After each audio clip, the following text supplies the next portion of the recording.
So, in the video, the most recommended and hot topic for discuss is share market crash ஆயிடுச்சுன்னு கண்டுபிடிக்கிறது எப்படி அதுக்கான indicators என்ன இந்த விஷயங்கள் தெரிஞ்சா நம்ம கிராஷ்னு ஆணித்தரமா சொல்லலாம்ப்பா அப்படின்ற மாதிரி ரீசன்ஸ் தான் சொல்ல போறோம். எஸ் இந்த வீடியோவை எடுக்கிறது 2025 நீங்க 2026ல பார்த்தாலும் சரி 2030ல பார்த்தாலும் சரி 99.9% இந்த மூணு விஷயத்துக்குள்ள தான் வந்து நிற்கும் ஷேர் மார்க்கெட். இதுலயும் தெரிஞ்சிடும் கிராஷா இல்ல கரெக்ஷன் சொல்லிட்டு அந்த மாதிரியான மூணு விஷயத்த டிஸ்கஸ் பண்ண போறோம். இந்த மூணு டாபிக் கவர் பண்ணிட்டீங்கன்னா நீங்களே முடிவு பண்ணிக்கலாம். இனிமேல் எந்த யூடியூபரும் நீங்க பார்க்க தேவையில்லை. எனக்கு தெரிஞ்சு தமிழ்ல இதை ஃபர்ஸ்ட் டைம் இவ்வளவு டீடைலா வீடியோ போட போகுது. ஸோ கவனமா பாத்துக்கோங்க. மூணு விஷயத்துக்கு சொல்ல போறேன். என்னன்னா ஷேர் மார்க்கெட் வந்து கிராஷ்னு தெரிஞ்சுக்கிறதுக்கு மூணு ரீசன் இருக்கு. அதுல ஒண்ணுதான் எக்கனாமிக்கல் ரீசன்ஸ். இன்னும் 2 ரீசன்ஸ் இருக்கு. நான் பார்ட் 2 பார்ட் 3 போடுறேன். அது பயங்கர யூஸ்ஃபுல்லா இருக்கும். ஸோ இந்த வீடியோ ஸ்கிப் பண்ணாம பாருங்க.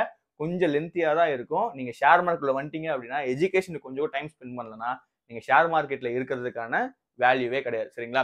ஸோ இந்த வீடியோ ஆரம்பிக்கிறதுக்கு முன்னாடி 2 டிஸ்க்ளைமர் தான். நம்பர் 1, இந்த வீடியோ கம்ப்ளீட்லி எஜுகேஷன் பர்பஸா இருக்கும். நான் எழுதியிருக்கேன் பாத்தீங்களா? ஸோ இந்த வீடியோ வச்சு நீங்க ஷேரை வாங்கினாலும் சரி இல்ல ஷேரை வித்தாலும் சரி ஹோல்டு பண்ணி நீங்க என்ன பண்ணாலும் அது முழுக்க உங்க ரிஸ்க்ல தான் இருக்கும். எனக்கு கஷ்டப்பட்டு பணம் சம்பாதிக்கிறீங்க, அதுக்கு நீங்க தான் உத்தரவாதமா இருக்கணும். 2வது, யூடியூப்ல வீடியோ போட்டு பணம் சம்பாதிக்கிற எத்தனையோ பேர் மாதிரி நானும் ஒருத்தன் தான். ஸோ இதே மைண்ட் செட்டோட இதே மோட்டிவோட வாங்க இந்த வீடியோக்குள்ள போகலாம். ஷேர் மார்க்கெட் கிராஷ் ஆயிடுச்சான்ற கேள்விதான் நிறைய பேர் மனசுக்குள்ள விழுந்துட்டு இருக்கே தவிர உண்மையிலே கிராஷுக்கான டெஃபினிஷன் வந்து நிறைய பேருக்கு தெரியல. நான் உங்களுக்கு கிளியரா எக்ஸ்பிளைன் பண்ணிடுறேன். ஷேர் மார்க்கெட்ன்றது ஒரு சந்தை தான். சரிங்களா? இங்க நிறைய கம்பெனிஸ் வந்து லிஸ்டா இருக்கும். உங்க வீட்டு பக்கத்துல நிறைய கடைகள் இருக்கா, அந்த கடைக்கு போற தெருவு நம்ம என்ன சொல்லுவோம்? மார்க்கெட் அப்படி சொல்லுவோம். அதே மாதிரி நிறைய கம்பெனி வந்து ஒரே பாக்ஸ்ல இருக்கு. அந்த பாக்ஸ் தான் மார்க்கெட் சொல்றோம். சரிங்களா? இப்போ ஒரு விஷயம் நடக்குது, அந்த விஷயம் இந்த மார்க்கெட்டையே கொலாப்ஸ் பண்ணுது அப்படின்னா அங்கதான் கிராஷ் அப்படின்னு சொல்லுவோம். இந்த பாயிண்ட வந்து நல்லா வச்சுக்கோங்க. ஏன்னா இது புரிஞ்சா மட்டும்தான் இப்ப நான் சொல்ல போற எல்லா விஷயங்களும் தெரிஞ்சிடும். சரி, இந்த வீடியோ பார்ட் 1ன்றதுனால எக்கனாமிக் ரீசன்ஸ் எல்லாமே வந்து சொல்லிடுறேன். அதுல ஃபர்ஸ்ட் ரீசன் என்னன்னு பாத்தீங்க அப்படின்னா இன்ஃப்ளேஷன், இன்ட்ரெஸ்ட் ரேட்ஸ். எஸ், இன்ஃப்ளேஷன்னா என்ன? பண வீக்கம். அதாவது நீங்க சின்ன பையனா இருக்கும்போது நீங்க கேள்விப்பட்டிருக்கலாம், உங்க அம்மா சொல்லியிருப்பாங்க, உங்க அம்மா உங்க அப்பா சொல்லியிருப்பாங்க. என்னன்னா, நான் வந்து சின்ன பையனா இருக்கும்போது ₹1 10 சாக்லேட் வாங்கணும் அப்படின்னு சொல்லுவாங்க. ஆனா இப்போ நம்மளால வந்துட்டு ₹1 ஒரு சாக்லேட் கூட வாங்க முடியல. அந்த சிச்சுவேஷன் தான் போயிட்டு இருக்கு. சரிங்களா? அப்போ நடுவுல இருந்த 9 சாக்லேட் எங்க போச்சு அப்படின்ற கேள்வி நம்மளுக்கு வருது. அதுதான் வந்து இன்ஃப்ளேஷன், பண வீக்கம். அதாவது யூஎஸ் டாலர், அதாவது நம்மளோட அந்நிய செலவாளி இருக்கு தெரியுமா, அந்த யூஎஸ் டாலர் ஏற ஏற நமக்கு இன்ஃப்ளேஷன் ரேட் வந்து ஏறிட்டே இருக்கும். அதுதான் இந்த பண வீக்கத்துக்கும் இந்த பண ஏற்றத்துக்கும் காரணம். சரிங்களா? அதான் நம்ம இன்ஃப்ளேஷன் அப்படின்னு சொல்லுவோம். இது ஷேர் மார்க்கெட்டை எப்படி பாதிக்குது அப்படின்னா ரொம்ப சிம்பிள் தான். நம்மளுக்கு வந்துட்டு இம்போர்ட் அண்ட் எக்ஸ்போர்ட்ல தான் இந்தியாவுக்கு அதிகமான வருவாய் வருது. ஏன்னா நம்மளோட கவர்மெண்டா இருக்கட்டும், பிரைவேட் செக்டரா இருக்கட்டும், எல்லாருமே நம்ம அந்நிய செலவாளிக்கு ரொம்பவே வந்து செலவு பண்ணுவோம். சரிங்களா? அந்த இம்போர்ட் எக்ஸ்போர்ட்ல செலவு பண்ணுவோம். இதுதான் இன்ஃப்ளேஷன் ரேட்டுக்கு காரணம். இப்போ ஒருவேளை நினைச்சுக்கோங்களேன், இப்போ இன்ஃப்ளேஷன் ரேட் ஏறுது அப்படின்னா பணம் தன் மதிப்பு வந்து இழக்க ஆரம்பிக்கும். அதாவது யூஎஸ் டாலர் வந்து ரேட் ஏற ஏற நம்மளோட பணம் ஐஎன்ஆர்னு சொல்லுவாங்க, இந்திய மதிப்பு பணம், அது வந்து கீழே வந்து இறங்கிட்டே இருக்கும். ஸோ இப்படி இறங்கும் போது விலைவாசி வந்து ஏறும். இதனால என்ன ஆகுது அப்படின்னா ஒரு கம்பெனியா இருக்கட்டும் இல்ல ஒரு கன்சியூமரா இருக்கட்டும் ஒரு ப்ராடக்ட் தயாரிக்கிற செலவும் அதிகமாகுது. அதை வாங்குற நம்ம நுகர்வோர் இருக்காங்க தெரியுமா, அந்த செலவும் வந்து அதிகமாகுது. இதனால கம்பெனிஸ் என்ன பண்ணுவாங்க அப்படின்னா நிறைய பொருள் தயாரிக்கிறதே வந்து விட்டுருவாங்க. ஏன்னா ரொம்ப காஸ்ட்லி ஆகிட்டே போகுது. இப்போ நீங்களே யோசிச்சு பாருங்களேன். இப்போ நம்ம கிட்ட வந்து ₹5 ஃபர்ஸ்ட் பென் இருந்தது. இப்போ அந்த பெண்ணோட விலை ₹7. அதே மாதிரி மில்க் பிக்கிஸ் பேக்கெட் வந்து சுருங்கிடுச்சு. இன்ஃப்ளேஷன்னா என்னன்னு சொல்லிட்டு முட்டைகோஸ் எக்ஸாம்பிளா வச்சு ஒரு வீடியோ போட்டு பார்த்து ரொம்ப யூஸ்ஃபுல்லா இருக்கும். சரிங்களா? சோ இந்த மாதிரி நிகழ்வு நடக்கிறதுக்கு காரணமே இன்ஃப்ளேஷன் தான். அதனால மக்கள் அதிருப்தி அடைஞ்சு சில விஷயங்களை வாங்க மாட்டாங்க. அதே மாதிரி கம்பெனி செய்ய மாட்டாங்க. சோ இது வந்துட்டு டைரக்டா மார்க்கெட்டை வந்து ரிஃப்ளெக்ட் பண்ணும். ஏன்னா ஒரு பொருள் தயாரிச்சதான் நம்ம வாங்க முடியும். வியாபாரம் நடந்ததா ஷேர்ஸ் ஏறும், பிரைஸ் ஏறும், எல்லாம் ஆகும். சோ இந்த விஷயமே நடக்காதப்போ அப்ப அங்கேயும் பாதிக்கப்படுறதுனால இன்ஃப்ளேஷன் ஷேர் மார்க்கெட்டை அதிகமாக அஃபெக்ட் பண்ணுதுன்றதை தெரிஞ்சுக்கலாம். இது பேர் வந்து நெகட்டிவ் எஃபெக்ட் அப்படி சொல்லுவாங்க. சோ நெகட்டிவா வந்து அஃபெக்ட் பண்ணுது. மறுபடியும் சொல்றேன், இது வந்து பர்டிகுலர் கம்பெனி கிடையாது, ஹோல் மார்க்கெட்டே இந்த ஒரு விஷயம் வந்து இன்வால்வ் ஆகுது. இப்போ ஷேர் மார்க்கெட்னா இதுல வந்து நிறைய கம்பெனி இருக்கும். கம்பெனி 1, 2, 3 அந்த மாதிரி இருக்கும். இந்த விஷயம் கம்பெனி 1 மட்டும் அஃபெக்ட் பண்ணல, இந்த மொத்த மார்க்கெட்டே அஃபெக்ட் பண்றதுனாலதான் இது வந்து கிராஷா இல்லையா அப்படின்ற ஒரு டெஃபினிஷன் கூட நிக்குது. நீங்க நெக்ஸ்ட் டைம் வந்து இன்ஃப்ளேஷன் ஏறுது அப்படின்னா அது ஷேர் மார்க்கெட்டை வந்து அஃபெக்ட் பண்ண நினைச்சுக்கோங்க.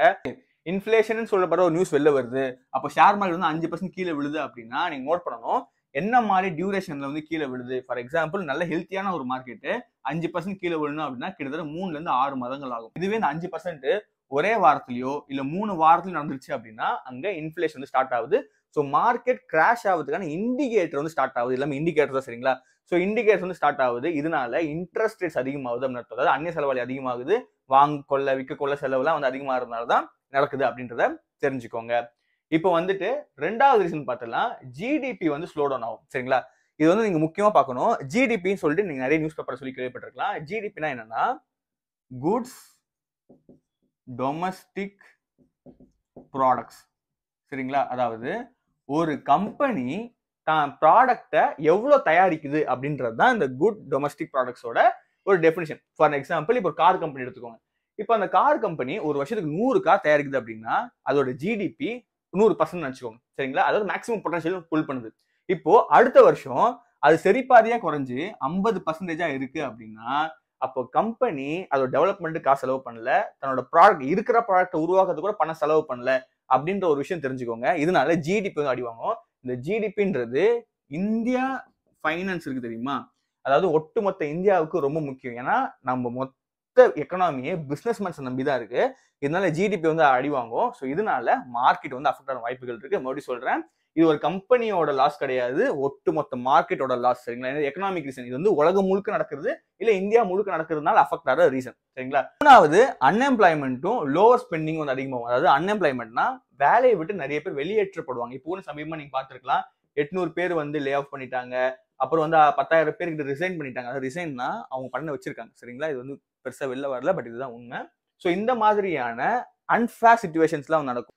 இன்னைக்கு வேலையில இருப்பாங்க, நாளைக்கு வந்து வெளில அமைச்சிருவாங்க. ஸோ இந்த மாதிரி விஷயங்கள் அதிக அளவு நடக்கும். ஓகேங்களா? மறுபடியும் சொல்றேன், எக்கனாமிக்ன்றது உங்க சுத்தி என்ன நடக்கிறது தான். இது நீங்க விசிபிளாவே பார்க்கலாம். இந்த இன்ஃபிளேஷன் சொன்ன மாதிரி பிஸ்கட் பேட் கம்மியாகிறதா இருக்கட்டும், இந்த ஜிடிபி. ஃபார் எக்ஸாம்பிள், இப்போ நீங்க ஒரு கார் தயாரிக்கிற கடைக்கு போறீங்க, இல்ல ப்ரோ இது 6 மாசம் வெயிட்டிங் பீரியட் இருந்துச்சு, 1 வருஷம் ஆயிடுச்சு அப்படின்னா அப்ப என்ன அர்த்தம்? அவங்க தயாரிக்க விருப்பம் இல்லை, எதுக்கோ வெயிட் பண்றாங்கன்னு அர்த்தம். இதெல்லாம் வந்து உங்க கண் கூட பார்க்கலாம். இந்த அன்எம்ப்ளாய்மெண்ட், வேலையை விட்டு வெளில வர்றது. இப்போ சமயம் நிறைய பேர் கேள்விப்பட்டிருப்பீங்க, நியூஸ் நிறைய வந்துட்டு இருக்கு. சரிங்களா?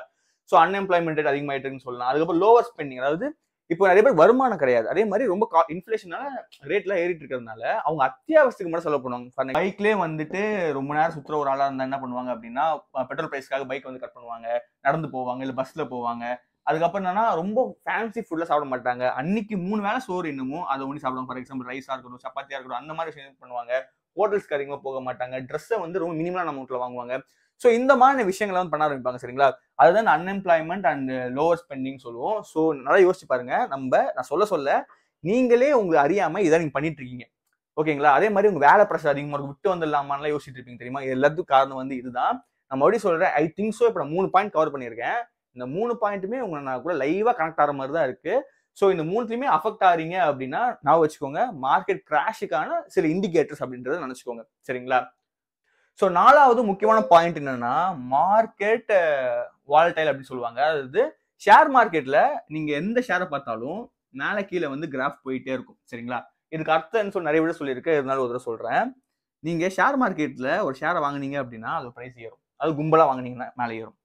இப்போ ஒரு ஷேரை நீங்க வித்தீங்க அப்படின்னா பிரைஸ் கம்மியாகும். இதுதான் அந்த கிராஃப். மேலே போகுது அப்படின்னா யாரோ இந்த இடத்துல வாங்குறாங்க, கீழே வருது அப்படின்னா இந்த இடத்துல யாரோ விற்கிறாங்க அப்படின்றத தெரிஞ்சுக்கோங்க. சரிங்களா? ஸோ மேலே கீழே வந்து போயிட்டு இருக்கு. இது இந்த நான் மேலே சொன்ன தெரியுமா, இந்த 3 ஃபேக்டர்ஸ்னால ரொம்பவே இன்க்ரீஸா நடக்கும். சரிங்களா?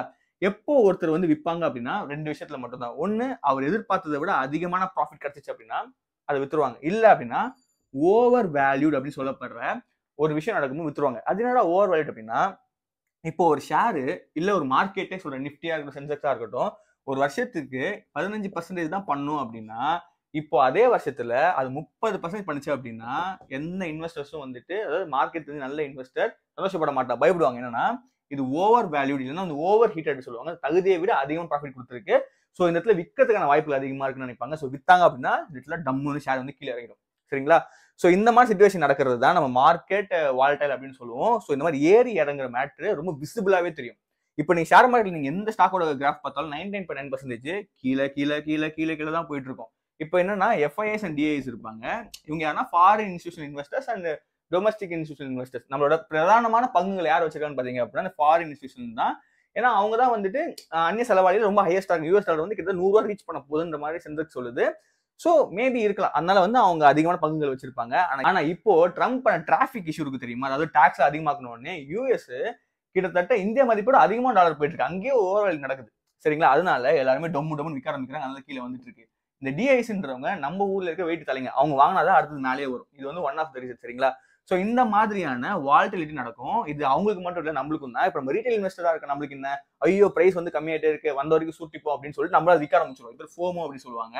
Fear of missing out. ஐயோ இவ்வளவு லாபம் வந்துச்சு சொல்லி விற்கிறதும், ஐயோ இதுக்கு மேலே நஷ்டமாயிட்டு போக சொல்லி விற்கிறதும், இந்த ஃபியரை கொண்டு வருது, இந்த ரிஸ்க் ஃபியரை கொண்டு வரதுல அதை வந்து ஃபோம் அப்படி சொல்லுவோம். ஸோ இதுவும் அந்த மார்க்கெட் வால்டைல் வந்து தூண்டி விடும். ஸோ இதனாலையும் டோட்டல் மார்க்கெட் அஃபெக்ட் ஆன வாய்ப்புகள் இருக்கு. நான் மறுபடியும் சொல்றேன், இப்போ நான் சொல்றது எல்லாமே ஒரு சிங்கிள் கம்பெனி கிடையாது, டோட்டல் மார்க்கெட்ல.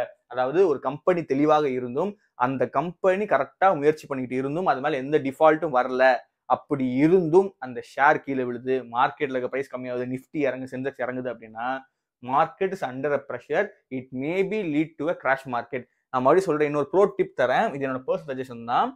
ஒரு ஷேர் மார்க்கெட்டு 3 to 6 மாசத்துக்குள்ள 10% 20% கீழே போகுது அப்படின்னா, நான் சொல்றேன் 3 to 6 மாசத்துக்குள்ள 10% 20% கீழே இறங்குது அப்படின்னா, market is heading to a third level bearish. சரிங்களா? என்ன பொறுத்த வரைக்கும் 5% கீழே இறங்குது, டோட்டல் மார்க்கெட்ல இருந்து அப்படின்னா ஃபர்ஸ்ட் லெவல்ல இது மேக்ஸிமம் வந்து பொழைச்சிடும்.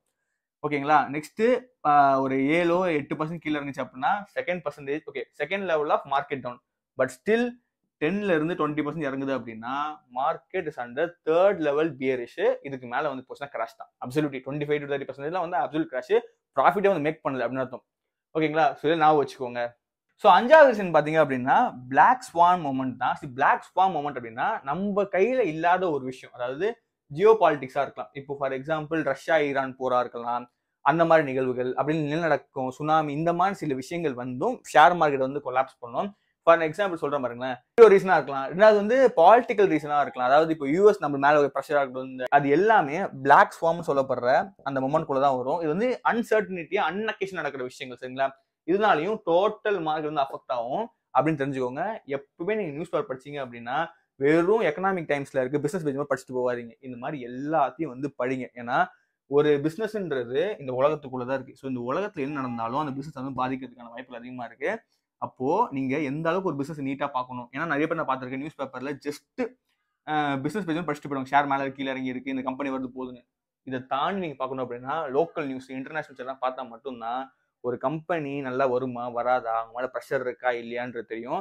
நிறைய இன்வெஸ்டர்ஸ் இந்த பிளாக் ஸ்வான் மூமெண்ட் வந்து அவங்க நோட்டிசபிளே பண்ண மாட்டாங்க. ஏன்னா இது அவங்க பெருசா கண்டுக்க மாட்டாங்க. ஏன்னா இப்பயும் உங்களுக்கு புதுசா இருக்கலாம் கேட்கறது. இதை வந்து கவனமா பாருங்க. சரிங்களா? ஸோ 6வதுன்னு பாத்தீங்க அப்படின்னா இன்வெர்டட் ஈல்டு கர்வ் தான். எஸ், நீங்க ஷேர் மார்க்கெட்டுக்கு புதுசு, என்ன மாதிரி புதுசு அப்படின்னா நான் வந்து 2023 to 24 என்ட்ரி, அப்பதான் ஷேர் மார்க்கெட்டுக்குள்ளே வர இன்வெஸ்டரா உள்ள வரேன். சரிங்களா? ஸோ என்ன மாதிரி நீங்க என்ட்ரியா இருந்தீங்க அப்படின்னா இது உங்களுக்கு புதுசா இருக்கும். ஏன்னா நம்ம என்னென்னலாம் பண்ண கூட நினைச்சோமோ அது எல்லாமே இங்க பண்ணுவோம். இப்போ மார்க்கெட் வந்து ரொம்ப ப்ரெஷர்ல இருக்கு, மக்கள் அதிருப்தியில இருக்காங்க, ரொம்ப டவுன்ல இருக்கு. ஸோ இங்க ப்ராஃபிட் வந்து மேக் பண்ண முடியாது. இப்போ நம்ம என்ன பண்ணுவோம் அப்படின்னா நான் மார்க்கெட் அசட்ஸுக்கு வந்து போவோம். For example gold. ஏன்னா ஷேர் மார்க்கெட் பொறுத்த வரைக்கும் கோல்டும் ஷேர் மார்க்கெட்டும் வந்து வேற வேற இடத்துல தான் வந்து மூவ் பண்ணும். ஃபார் எக்ஸாம்பிள் ஷேர் மார்க்கெட் வந்து மேலே போச்சு அப்படின்னா கோல்டு விலை இறங்கும், கோல்டு விலை மேலே போச்சு அப்படின்னா ஷேர் மார்க்கெட் இறங்கும். சரிங்களா? ஸோ இந்த மாதிரி வந்துட்டு அப்படியே எதிரும் புதிருமா தான் போகும். ஸோ இந்த பக்கம் கொஞ்சம் மக்கள் வந்து மூவ் ஆவாங்க, லேண்ட்ல வந்து இன்வெஸ்ட் பண்ண ஆரம்பிப்பாங்க. அதாவது மார்க்கெட் கிட்ட இல்லாத விஷயங்கள்ல இன்வெஸ்ட் பண்ண ஆரம்பிப்பாங்க. இந்த ஆர்டியா இருக்கட்டும், எஃப்டியா இருக்கட்டும், போஸ்ட் ஆஃபீஸா இருக்கட்டும், இந்த மாதிரி விஷயங்கள்லாம் வந்து இன்வெஸ்ட் பண்ண ஆரம்பிப்பாங்க. சரிங்களா? ஸோ இதனாலையும் இது நெகட்டிவான ஒரு இம்பாக்ட் மார்க்கெட் வந்து கிரியேட் பண்ணும். ஏன்னா மார்க்கெட்ல இருக்க நம்பிக்கை வந்து போயிடுச்சு. மார்க்கெட் ரெக்கவரி ஆகிற வரைக்கும் வெயிட் பண்ணுவாங்க. அது வரைக்கும் நம்ம ஏதாவது லாபம் சம்பாதிக்கணும்னு சொல்லிட்டு இங்க வருவாங்க. சில சமயம் வந்துட்டு வித்துட்டே கூட இங்க வருவாங்க. ஷேர்ஸ்ல வித்துட்டு கூட இந்த பக்கம் திரும்பி வந்துருவாங்க. சரி, இன்வெஸ்ட்மெண்ட்டை பொறுத்த வரைக்கும் இந்த ஆர்டி எஃப்டிலாம் வருஷத்துக்கு 3% 4% தான் கொடுக்கும் அப்படின்னு சொல்லிட்டு மியூச்சுவல் ஃபண்ட் எஸ்ஐபிலாம் வந்திருக்கும். இப்போ அங்கேயும் ஆடி வாங்கணும்னே நம்ம இந்த பக்கம் வருவோம். இந்த எஃப்டி, ஆர்டி, டெப்த், இந்த மாதிரியான கோல்டு, இந்த மாதிரியான ஃபண்டுக்குலாம் வந்து இறங்கி நம்ம காசு இன்வெஸ்ட் பண்ணுவோம். இது பேர் தான் வந்து இன்வெர்டட் ஈல்டு கர்வ்னுவாங்க. அதாவது இப்படி போக வேண்டிய கர்வ் அப்படியே திரும்பி இந்த பக்கம் திரும்பி வருதுன்னு, அதாவது பழையசுக்கே திருப்பி வருது அப்படி சொல்லுவாங்க. சரிங்களா? ஸோ இந்த வீடியோட எண்டுக்கு வந்துட்டோம். ஸோ இந்த வீடியோவில் எக்கனாமிக்கல் ரீசன்ஸ்னால எப்படி ஒரு மார்க்கெட் கிராஷ்ன்ற ஒரு இண்டிகேட்டர் வச்சு நம்ம கண்டுபிடிக்கலாம். அதாவது எக்கனாமிக்கல் ரீசன் நடக்குது, இது கிராஷ்க்கான ஒரு இண்டிகேட்டர் அப்படின்ற ஒரு விஷயத்தை பத்தி நம்ம தெரிஞ்சுக்கிட்டோம். இது மாதிரி 2 இருக்கு, ரொம்ப இன்ட்ரெஸ்டிங்கா இருக்கும். சரிங்களா? நான் மேக்ஸிமம் போர் அடிச்சிருக்க மாட்டேன்னு நினைக்கிறேன். கொஞ்சம் டைம் இன்வெஸ்ட் பண்ணி பாருங்க. நான் கஷ்டப்பட்டு பணம் சம்பாதிக்கிறோம்ல, அதெல்லாம் வந்து நம்ம ஒரு இடத்துல இன்வெஸ்ட் பண்றோம் அப்படின்னா கொஞ்சமா டைம் ஸ்பெண்ட் பண்ணி கத்துக்கணும். ஏன்னா நான் நிறைய விஷயங்கள் இழந்திருக்கேன். ஸோ நீங்களும் அந்த மாதிரி நடந்துக்கூடாதுன்னு சொல்லிட்டு நான் பண்ற மாதிரி சொல்ற எஜுகேஷன் பர்பஸ் தான், டோட்டலி உங்க விருப்பம் தான். சரிங்களா? ஸோ இந்த வீடியோ பிடிச்சிருந்தா மட்டும் சப்ஸ்கிரைப் பண்ணிக்கோங்க. ஏன்னா எனக்கு ரெகுலர் ஃபாலோவர்ஸ் வேணும். நான் கஷ்டப்பட்டு வீடியோ போடுறேன். ஸோ இந்த மாதிரி யாரும் வந்துட்டு போர்டில் யாரும் பெருசாக நான் பார்க்கல. 2வது, உங்க ஃப்ரெண்ட்ஸ் யாராவது கேள்வி இருக்கு, ஷேர் மார்க்கெட் கிராஷா கரெக்ஷன் சொல்லிட்டு என் ஃப்ரெண்ட் ரொம்ப குழப்பத்தில் இருக்கான், இல்லை அவன் கொஞ்சம் இன்ட்ரெஸ்டடா இருப்பான் ஷேர் மார்க்கெட் அப்படின்னா கொஞ்சம் அமுச்சு விடுங்க. ஏன்னா இது நல்ல டைம். ஏன்னா ஷேர் மார்க்கெட் கிராஷ்ல இருக்கு. ஏன்னா நம்மகிட்ட பணம் இருந்து செலவு பண்ற இருந்தாதான் நம்ம வந்து காசு போட்டு நம்ம ஏமாறுவோம். இப்போ நம்மகிட்ட பணம் இருந்து நம்ம போட முடியாத சூழ்நிலையில இருக்கும். ஸோ கத்துக்கிறதுக்கு ஆப்பர்ச்சுனிட்டி இருக்கு. கொஞ்சம் ஷேர் பண்ணி விடுங்க. சரிங்களா? ஸோ இந்த மாதிரி இன்ட்ரெஸ்டிங் கண்டென்ட்டோட பார்ட் 2ல சந்திக்கலாம். Immediate next video.